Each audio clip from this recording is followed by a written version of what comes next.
But how much you get is not only based on the calculated value of your benefit, but also on what you do. What action do you take? Do you claim early? Lots Mm, of people want to claim early.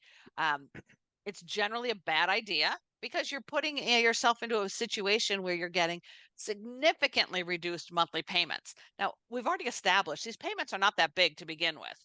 So, why would you want to reduce them? And it's big reductions, mm, right? If your full retirement age is 67, like mine, and you claim at 62, the earliest, you have cut out one third of your monthly payment, and you cannot ever get that back. Once you claim, you're done.